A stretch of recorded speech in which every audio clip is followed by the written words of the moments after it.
కర్కాటకంలోకి నీచంలోకి కుజుడు రావడం దాని ప్రభావం ప్రపంచవ్యాప్తంగా ఉంటుంది. ఇదే కాకుండా అసలు కుజుడు నీచంలో కర్కాటకంలో ఉంటే దాని ప్రభావం ప్రతి రాశి మీద స్థితుల మీద పడతాయి. అయితే ఇది ఏప్రిల్ దాకా ఉండడం, ఇదే సమయంలో మనకి కాలసర్ప దోషాలు ఏర్పడడం, పంచగ్రహ కూటములు కూడా ఏర్పడడం జరుగుతుంది. ఆ పంచగ్రహ కూటమి ఏర్పడుతున్నప్పుడు కూడా ఓ పక్కనంతా కాలసర్ప దోషం ఉండడం, దీని ప్రభావం కొంత చెడు ఫలితాలు ప్రపంచవ్యాప్తంగా ఉంటాయి. ఎలాగా అంటే ఆర్థిక సంక్షోభం వంటివి కొంత ఏర్పడేటువంటి సూచనలు మనకి ఈ సమయంలో కనపడతాయి. షేర్ మార్కెట్లు వంటివి పడిపోవడం, ఇన్వెస్ట్మెంట్లో కొంత ఇబ్బందులు కలగడం కూడా మనకి దీని ప్రభావం కనపడుతుంది. ఇంకా ప్రపంచవ్యాప్తంగా మనం చూసుకున్నట్లయితే యుద్ధ వాతావరణాలు, యుద్ధ భయాలు, యుద్ధాలు మాత్రం ఆగవు. దీని ప్రభావం యుద్ధాల మీద ఇంకా ఎక్కువ ఉంటుంది. జనాల మధ్య కొంచెం వైరాలు, అందులోనూ మనం క్రోధినామ సంవత్సరంలో ఉన్నాం, ఇంకా వైరాల తీవ్రత పెరుగుతుంది. రాజకీయాల్లో ఉన్నటువంటి వారి మధ్య వైరం, కోపం, క్రోధం అధికంగా ఈ సమయంలో మాత్రం చూడవచ్చు. దాని ప్రభావం ఈ కుజుడు నీచంలో ఉండడం అనేటువంటి ప్రభావం రాజకీయ వైరం, యుద్ధంలో వైరం, అలాగే ధనపరంగా కూడా ఇబ్బందులు కూడా మనకి స్పష్టంగా కనపడుతున్నాయి. కొంచెం ఆర్థికంగా సంక్షోభ స్థితి కలిగేటువంటి పరిస్థితి ఈ సమయంలో మాత్రం ఖచ్చితంగా కనబడుతుంది. ఇది కేవలం చిలకమర్తి పంచాంగరీత్యా దృక్ సిద్ధాంత పంచాంగ గణితం ఆధారంగా మీకు నేను తెలియజేస్తున్నాను. ఇప్పుడు కర్కాటకంలో కుజుడు అంటే నీచ రాశి, జలరాశి. జలరాశిలో అగ్నితత్వ గ్రహం కుజుడు. సో అక్కడ అగ్నితత్వ గ్రహం జలరాశిలో ఉన్నప్పుడు సహజంగా ఎట్లాంటి ప్రభావం ఉంటుందండి? చూడండి, మన జ్యోతిష్ శాస్త్రంలోనే చెప్పారు, ప్రతి గ్రహానికి ఒక ఉచ్చ ఒక నీచ ఉంటాయి. అందులోనూ కర్కాటకానికి ఉచ్చ మనకి మకరం, కుజుడికి మకరం ఉచ్చ, దానికి 7వ ఇంట్లో ఉన్నటువంటి కర్కాటకం నీచం. అయితే ఇక్కడ కుజుడు వేగంతో ఉన్నటువంటి, అంటే మనకు కుజుడు కనుక సరిగ్గా ఉన్నట్లయితే ఆవేశపూరిత నిర్ణయాలకి కొంచెం ఎక్కువ ఇదవుతూ ఉంటాయి. అందులో ఇక్కడ నీచ రాశిలో ఉండడం చేత ఆవేశము, దాంతోపాటు కొంచెం అర్థం లేనటువంటి స్థితులు ఏర్పడతాయి. సో దాని ప్రభావం చేత ఏమవుతుందంటే ప్రపంచవ్యాప్తంగా కొన్ని అధికారంలో ఉన్నవారు ఆలోచన ధోరణి లేకుండా నిర్ణయాలు తీసుకునేటువంటి స్థితుల వలన ఇబ్బందులు ఎదురవుతాయని మాత్రం సూచిస్తుంది. 12 రాశుల మీద ప్రభావం తీసుకుంటే మొట్టమొదటి రాశి మేషరాశి. మేషరాశికి చతుర్థ స్థానం కర్కాటకం అవుతుంది. అక్కడ నీచ స్థితిలో కుజుడు ఉండటం వల్ల వీరికి ప్రభావం ఎట్లా ఉంటుందండి? మేషరాశికి కేవలం కుజుడు తీసుకోగల, ప్రస్తుతం మేషరాశికి అనుకూలమైన సమయం నడుస్తుంది. ఎందుకంటే మేషరాశికి లాభంలో శని ఉన్నాడు, మేషరాశి వారికి ధనస్థానం, కుటుంబ స్థానం, వాక్స్థానంలో గురుడు ఉన్నాడు. అయితే చతుర్థంలో కుజుడు ఉండడం చేత మేషరాశి వారికి కొంత ఈ సమయంలో కుటుంబంలో కొంచెం కలహాలు, మాతృవర్గీయులతో, తల్లితోటి, వీళ్ళతోటి కొంచెం సమస్యాత్మక పూర్వకంగా ఉన్నప్పటికీ మేషరాశి వారికి మాత్రం కొంచెం కలిసి వస్తుంది. వారికి అంత ఇబ్బందులు లేవు. ఈ 6 నెలలు మేషరాశి వారికి అనుకూలమైన ఫలితాలు మాత్రం ఉన్నాయి. రాశ్యాధిపతి కూడా కుజుడే కావటం, రాశ్యాధిపతి కాకుండా ప్రస్తుతం వారికి మిగతా గ్రహాలు మనం కనుక చూసుకున్నట్లయితే ఇప్పుడు వారికి శని, గురుడు, రాహుకేతు కూడా వారికి కన్యలో రాహు, వ్యయ స్థానంలో మనకి మీనంలో కేతు, మీనంలో రాహు, కన్యలో కేతు వారికి అనుకూలంగా ఉండడం. దీనితో పాటు మేషరాశి వారికి రవి, బుధ, శుక్రులు కూడా అనుకూల స్థితిలో వీరు ఇప్పుడు సంచరించడం, అందులోనూ వాళ్ళు మెల్లిగా లాభస్థానం దాకా రావడం వల్ల వారికి ఇబ్బంది లేదు. అలాగే వృషభ రాశికి సంబంధించి చూస్తే తృతీయ స్థానంలో కుజుడు ఎట్లా ఉంటుందండి? వృషభ రాశి వారికి కూడా ఈ కుజుని యొక్క ప్రభావం అంత ఇబ్బంది పెట్టదు. అయితే జన్మ గురుడు చేత వృషభ రాశి వారికి ఈ 3 నెలలు 6 నెలల్లో టెన్షన్లు అధికంగా ఉంటాయి. పనులలో ఒత్తిళ్ళు, టెన్షన్లు, వ్యాపారంలో చికాకులు వంటివి కొంచెం అధికంగా ఉంటాయి. సో అందువల్ల వృషభ రాశి వారికి కొంచెం టెన్షన్లు, ఆరోగ్య విషయాల్లో జాగ్రత్తగా ఉండాలి. ముఖ్యంగా వృషభ రాశి స్త్రీలు ఆరోగ్యపరంగా జాగ్రత్తగా ఉండాలి. వృషభ రాశి వారికి నరఘోష, నరదిష్టి, శత్రువుల వల్ల కొంచెం ఇబ్బందులు అధికంగా ఉంటాయి. ఇవి జాగ్రత్తలు కొంచెం ఈ సమయంలో వహించాలి. అలాగే మిథున రాశి వారి విషయానికి వస్తే ద్వితీయ స్థానంలో కర్కాటకంలో నీచ స్థితిలో కుజుడు ఎట్లా ఉంటుందండి కుటుంబ స్థానం? మిథున రాశి వారికి మాత్రం ధనపరమైనటువంటి సమస్యలు, అనుకోని ఖర్చులు, అనుకోని చికాకులు ఇబ్బంది పెడతాయి. ఎందుకంటే కర్కాటకంలో ఇక్కడ ధనస్థానం, కుటుంబ స్థానం, వాక్ స్థానంలో కుజుడు ఉండడం చేత వారు ఎక్కడైనా తెలిసి తెలియక మాటలు మాట్లాడడం వల్ల ఆ ఇబ్బందులు కావచ్చు. అలాగే వ్యయంలో కూడా గురుడు ఉన్నాడు, ఇక్కడ కుజుడు ఇలా ఉన్నాడు. మిగతా శని గ్రహాలన్నీ పరిశీలించుకుంటే కొంచెం వారు ఎదుటి వారితో మాట్లాడేటప్పుడు ఆచితూచి వ్యవహరించడం, ధన విషయాల్లో ఖర్చుల విషయాల్లో జాగ్రత్తగా వ్యవహరించడం, ఇలాంటివి చేసినట్టయితే కొంచెం శుభ ఫలితాలు కలుగుతాయి. ఎస్ అండి, మీరు అన్నట్టు నీచ రాశి కాబట్టి కొంచెం ఎమోషనల్గా మాట్లాడే అవకాశం ఉంటుంది. ఖచ్చితంగా అవును. కర్కాటక రాశి తీసుకుంటే రాశిలోనే కుజుడు నీచపట్టం. సో ఎట్లా ఉంటుంది వీరికి ప్రభావం? కర్కాటక రాశి వారికి మాత్రం ఇప్పుడు సమయం అనుకూలంగా లేదు. కర్కాటక రాశి వారు మొట్టమొదటిగా వారికి ఆరోగ్య విషయాలు జాగ్రత్తగా ఉండాలి, రాజకీయపరమైన విషయాల్లో జాగ్రత్తగా ఉండాలి. వారికి రాజకీయ పరంగా కొంత ఇబ్బందులు ఏర్పడడం, ఆరోగ్య సమస్యలు ఏర్పడడం మాత్రం స్పష్టంగా కనపడుతుంది. ఇంకా విశేషంగా కర్కాటక రాశి వారికి అందులోనూ ఇక్కడ వృత్తి ఉద్యోగ వ్యాపారాల్లో ఉన్నటువంటి వారికి కొన్ని చికాకులు, సమయానికి డబ్బు పరమైనటువంటి చికాకులు, ఇబ్బందులు, కుటుంబ సమస్యలు కూడా కొంత వేధిస్తాయి. ముఖ్యంగా కర్కాటక రాశి వారు ఆరోగ్యం, టెన్షన్ల విషయంలో జాగ్రత్త వహించడం మంచిది. అష్టమ శని ప్రభావం అష్టమ శని ప్రభావం ఉంది, జన్మ కుజుడు ఉన్నారు. వారు శనికి కూడా తైలాభిషేకం వంటివి చేసుకోవడం, కుజుడు యొక్క దీనికోసం సుబ్రహ్మణ్యేశ్వరుని అభిషేకం వంటివి చేసుకోవడం మంచిది. కర్కాటక రాశి వారు జాగ్రత్తగా ఉండాలి. అలాగే సింహరాశి వారికి విషయానికి వస్తే వ్యయస్థానంలో నీచ కుజుడు. సో ఏమంటారు? సింహరాశి వారికి మనం చూసుకున్నట్లయితే వ్యయంలో కుజుడి ప్రభావం, అలాగే కళత్రంలో శని ప్రభావం, అలాగే విశేషించి సింహరాశి వారికి వాక్ స్థానంలో కేతు ప్రభావం.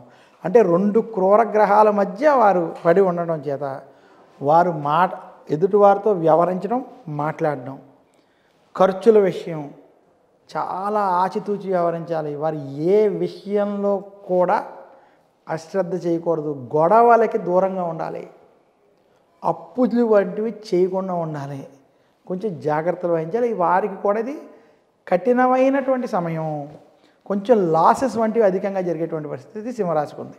అలాగే కన్యా రాశి విషయానికి వస్తే ఏకాదశంలో నీచ స్థితిలో కుజుడు. అంటే గ్రహాలన్నీ మొరపెట్టుకున్నాయంటే మేము ఎక్కడుంటే యోగిస్తాము అందరికీ, అంటే ఏకాదశి స్థానంలో నీచపడ్డా సరే యోగించవచ్చు అనేది ఒక అంటారు కదా జనరల్గా. ఏమంటారు మీరు, వీరికి ఎలా ఉంటుంది? చూడండి, అసలు కన్యా రాశి వారికి గత కొంతకాలంగా అనేక పనులు, ఆటంకాలు, ఇబ్బందులు నడుస్తున్నాయి. రావాల్సిన డబ్బు సమయానికి రాలేకపోవడం వంటి స్థితులు ఉన్నాయి. కానీ కన్యా రాశి వారికి కుజుడు లాభంలో ఉండడం వారికి లాభిస్తుంది. కన్యా రాశి వారికి ఉద్యోగ వ్యాపారాల్లో అభివృద్ధి కనపడుతుంది, డబ్బు సహాయం లభిస్తుంది. కన్యా రాశి వారికి కుజుడు ప్రభావం కలిసి వస్తుంది. కోర్టు విషయాలు, వ్యవహారాలు కలిసి వస్తాయి, రాజకీయ పరంగా కలిసి వస్తాయి, ధనపరంగా కలిసి వస్తాయి. అందువల్ల కన్యా రాశి వారికి లాభంలో ఉన్న కుజుడు కావచ్చు, విశేషంగా భాగ్యంలో గురుడు అనుకూలంగా ఉండడం, శని 6వ స్థానంలో అనుకూలంగా ఉండడం వారికి ఇప్పుడు కలిసి వచ్చేటువంటి సమయం. అందులో ఇబ్బందులు అయితే కొన్ని పనులు ఆలస్యం అవుతాయి. అంతవరకు మీరు జాగ్రత్త వహించినట్లయితే. ఎందుకు ఆలస్యం అవుతాయంటే జన్మకేతు, కళత్రంలో రాహు వల్ల కొంచెం ఆ సమస్యల వల్ల ఇబ్బంది కలుగుతుంది తప్పితే మిగతా అంతా అద్భుతంగా ఉంది. తులారాశి విషయానికి వస్తే దశమంలో నీచ కుజుడు. సహజ జాతక చక్రంలో దశమంలో కుజుడు దిగ్బలాన్ని కలిగి ఉంటాడు దశమంలో. ఇక్కడ గోచారం ప్రకారం ఏమంటారు? చూడండి, సహజ జాతకానికి గోచారానికి వ్యత్యాసం ఉంది. అక్కడ ఫలితాలు ఇక్కడ ఫలితాలు ఒకేలా ఉన్నాయి. అయితే కేంద్రంలో ఉన్నటువంటి ఇక్కడ కుజుడు తులారాశి వారికి మధ్యస్థ ఫలితాలు ఇస్తాడు. కానీ తులారాశి వారు ఆలోచించాల్సింది ఏంటంటే అష్టమ గురుడు ప్రభావం ఉంది. తులారాశి వారికి వచ్చే సంవత్సరం విశ్వవసునామ సంవత్సరం కలిసి వచ్చే సంవత్సరం, వాళ్ళకి చాలా అద్భుతమైన సంవత్సరం. కానీ విశ్వవసునామ సంవత్సరం వచ్చే ముందు వరకు ఉన్నటువంటి ఈ 5-6 నెలలు అష్టమ గురుడు ప్రభావం చేత ఉద్యోగస్తులకు ఉద్యోగంలో రాజకీయ ఒత్తిళ్ళు, పని ఒత్తిళ్ళు, కుటుంబంలో చికాకులు, సమస్యలు ఉండడం, అలాగే దశమంలోనూ రాజ్యస్థానంలో కుజుడు ఉండడం చేత వృత్తి ఉద్యోగ వ్యాపార పరంగా చికాకులు ఉంటాయి. ఈ 6 నెలలు కనుక వారు అధిగమిస్తే అద్భుతమైన ఫలితాలు ఉంటాయి. అయితే ఈ 6 నెలలు తులారాశి వారికి ఏం చేసుకోవాలి అంటే గురు దక్షిణామూర్తి స్తోత్రం, మౌనం వ్యాఖ్యానం అనేటువంటి గురు దక్షిణామూర్తి స్తోత్రాన్ని పఠించుకోవడం, అలాగే తులారాశి వారు సుబ్రహ్మణ్యేశ్వర ఆలయంలో దర్శనం వంటివి చేసుకుని అభిషేకం వంటివి చేసుకోవడం వల్ల మరింత శుభ ఫలితాలు పొందుతారు. ఇక వృశ్చిక రాశి వారి విషయానికి వస్తే భాగ్యంలో కర్కాటకంలో నీచలో కుజుడు.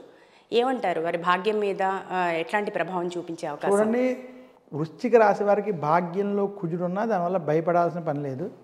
ఎందుకంటే కుజుడికి భాగ్యస్థానం, దశమ లాభస్థానాలు ఇబ్బందికరమైనటువంటి స్థానాలు కాదు.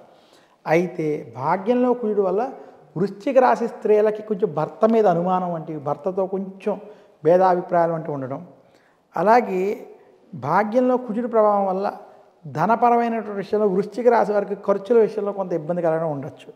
అయితే వృశ్చిక రాశి వారికి మాత్రం అర్ధాష్టమ శని ప్రభావం ఉండడం, అలాగే అయితే గురుడు బలంగా ఉండడం చేత, రాహుకేతువులు కలిసి బలంగా ఉండడం చేత, అర్ధాష్టమ శని ప్రభావం ఉండడం చేత, అలాగే భాగ్యంలో కుజుడు ప్రభావం చేత కొన్ని చికాకులు సమస్యలు ఇబ్బంది పెడతాయి. ప్రతి విషయం వృశ్చిక రాశి వారు హృదయ లోతుల్లోకి తీసుకోకూడదని సూచిస్తూ, వారు గనక దుర్గాదేవిని సుబ్రహ్మణ్యుని పూజించడం, అలాగే శనివారం రోజు దశరథ ప్రోక్త శని స్తోత్రాన్ని పఠించుకోవడం చేత మరింత శుభ ఫలితాలు పొందగలరు. అలాగే ధనుస్సు రాశి వారి విషయానికి వస్తే అష్టమంలో నీచ కుజుడు, అష్టమం దుస్థానం, ఆకస్మికంగా ఏవైనా సమస్యలు రావచ్చు. అటువంటి స్థానంలో కుజుడిని ఏ రకంగా కూడా బాగుంది అని చెప్పరు. అలాంటిది గోచార రీత్యా ఎలా ఉండే అవకాశం ఉందంటారు? ధను రాశి వారికి మాత్రం ప్రస్తుతం మధ్యస్థ సమయం అని చెప్పుకోవాలి. ఎందుకంటే ధను రాశి వారికి ఏలినాటి శని వదిలిపోయినప్పటికీ, శని తృతీయంలో బలంగా ఉన్నప్పటికీ ఈ అష్టమ కుజుడి ప్రభావం కొంచెం వ్యతిరేక ఫలితాలు ఉన్నాయి.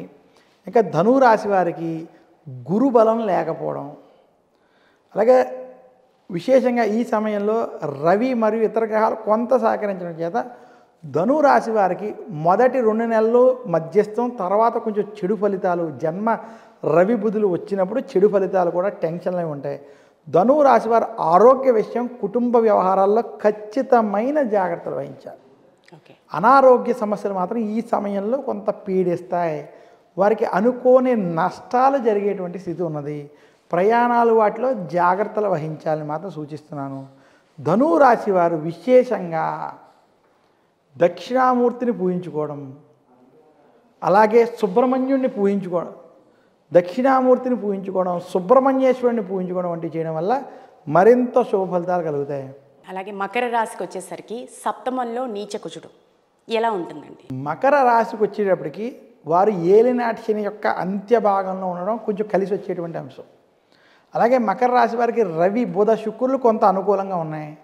ఇదే కాకుండా మకర రాశి వారికి గురుడు కూడా అనుకూలంగా వ్యవహరించడం, కళత్రంలో కుజుడి ప్రభావం చేత కుటుంబంలో కొంత చికాకులు ఉంటాయి తప్పితే వారికి ఇది అనుకూలమైనటువంటి స్థితే. మకర రాశి వారు గత కొంతకాలంగా ఏలినాటి శనిలో ఉన్నవారు ఇప్పుడు పరిస్థితి బాధపడాల్సిన పరిస్థితి కాదు, అనుకూలమైనటువంటి పరిస్థితిగా తీసుకోవాలి. మకర రాశి వారు ఆరోగ్యం, కుటుంబ విషయాల్లో జాగ్రత్తలు వహించాలి, ఖర్చులు మాత్రం నియంత్రించుకోవాలని సూచిస్తున్నాను. ఓకే అండి. అలాగే కుంభరాశికి సంబంధించి షష్ఠ స్థానంలో కుజుడు నీచ స్థితి, గోచారంలో షష్ఠ స్థానంలో కుజుడు యోగిస్తాడంటారు కదా, ఏమంటారు, ఎట్లా ఉంటుంది ప్రభావం? కుంభరాశి వారికి ప్రస్తుతం జన్మ శని ప్రభావం, అలాగే కుంభరాశి వారికి విశేషంగా గురుడు కూడా వారికి వృషభంలో, కుంభం, మీనం, మేషం, వృషభం 4వ స్థానంలో వారికి గురుడు ఉండడం చేత వారికి మధ్యస్థ స్థితి ఉంది. అయితే 6వ స్థానంలో కుజుడు ఇక్కడ యోగించినప్పటికీ వారి మీద కొంత నరఘోష, నరదృష్టి ఇబ్బందులు ఉండడం జరుగుతుంది. అయితే కుంభరాశికి వచ్చే సంవత్సరం కొంచెం ఇబ్బందికరమైనటువంటి స్థితి ఉంది కాబట్టి ప్రస్తుతం గురు బలం, కుజుని బలం చేత శుభ ఫలితాలు ఉంటాయి. కొంత వారు నరదృష్టి వల్ల కలిగేటువంటి దానికి జాగ్రత్తలు వహించాలి. కుంభరాశి వారు అప్పు చెయ్యొద్దు, అప్పు ఇవ్వద్దని సూచిస్తూ కుంభరాశి వారు దశరథ ప్రోక్త శని స్తోత్రం అంటే ఓం నమ కృష్ణాయ నీలాయ శికంఠ నిభాయ చ నమ కాలాగ్ని రూపాయ కృతాంతాయ చ వై నమః అనేటువంటి దశరథ ప్రోక్త శని స్తోత్రం, అలాగే కుంభరాశి వారు విశేషంగా శనివారం రోజు శనికి తైలాభిషేకం వంటివి చేసుకోవడం చేత కొంత మరింత శుభ ఫలితాలు పొందగలరు. ఓకే అండి. అలాగే మీనరాశికి సంబంధించి పంచమంలో కుజుడు నీచ స్థితి ఎలా ఉంటుంది? చూడండి, మీనరాశి వారి సంగతి మనం చూసుకున్నట్లయితే మీనరాశి వారికి ప్రస్తుతం ఏలినాటి శని ప్రారంభ దశ. మీనరాశి వారికి ప్రస్తుతం జన్మ శని ప్రభావం, అలాగే తృతీయంలో బృహస్పతి అనుకూలంగా లేకపోవడం. అయితే పంచమంలో కుజుడు కొంత అనుకూలంగా ఉన్నప్పటికీ, నీచ స్థానంలో ఉన్న అనుకూలంగా ఉన్నప్పటికీ మిగతా గ్రహాల అనుకూలం ప్రభావం చేత మీనరాశి వారికి మధ్యస్థం నుండి చెడు ఫలితాలు ఉన్నాయి. మీనరాశి వారికి అనుకోని ఖర్చులు, అనుకోని ఇబ్బందులు, ఆర్థిక పరిస్థితులకి మించినటువంటి ఖర్చులు అధికంగా ఉండడం, కొన్ని సందర్భాల్లో రావాల్సిన డబ్బు సమయానికి రాలేకపోవడం, మీనరాశి వ్యాపారస్తులకి ఇబ్బందికరమైనటువంటి స్థితి ఏర్పడడం కనపడుతుంది. మీనరాశి వారు వృత్తి, ఉద్యోగ, వ్యాపారపరంగా జాగ్రత్తలు వహించాలి. ఇన్వెస్ట్మెంట్ వంటివి చేయకుండా, రిస్క్ పనులు చేయకుండా జాగ్రత్త వహించడం మంచిది. ఇన్కమ్ ట్యాక్స్ సమస్యలు వంటివి, కొంచెం కోర్టు సమస్యలు వంటివి కొంచెం జాగ్రత్తగా వ్యవహరించాలి. అయితే పంచమంలో కుజుడు మాత్రం ప్రస్తుతం వారికి అనుకూలంగానే వ్యవహరిస్తారు కాబట్టి మధ్యస్థ ఫలితాలు, మధ్యస్థ నుండి కూడా చెడు ఫలితాలు ఉన్నాయి. మీనరాశి వారు ఈ సమయంలో శనికి తైలాభిషేకం చేసుకోవడం, గురు దక్షిణామూర్తి స్తోత్రాన్ని పఠించుకోవడం, అలాగే విశేషంగా మందపల్లి, తిరునల్లారు, శని సింగపూర్ వంటి క్షేత్ర దర్శనాలు చేసుకోవడం వల్ల మరింత శుభ ఫలితాలు పొందుతారు. చిలకమర్తి గారు, ఇప్పుడు మీరు చెప్పారు 12 రాసుల్లో కొన్ని రాసులకి కుజుడు తీవ్ర ప్రభావాన్ని చూపించే అవకాశం ఉంది అని. వారు ఎట్లాంటి పరిహారాలు చేసుకుంటే బాగుంటుందంటారు? 12 రాసుల్లో ఎవరికైతే కుజుడు కొంచెం అనుకూలంగా లేరో అటువంటి వారు ముఖ్యంగా సుబ్రహ్మణ్యుణ్ణి, దుర్గాదేవిని పూజించాలి.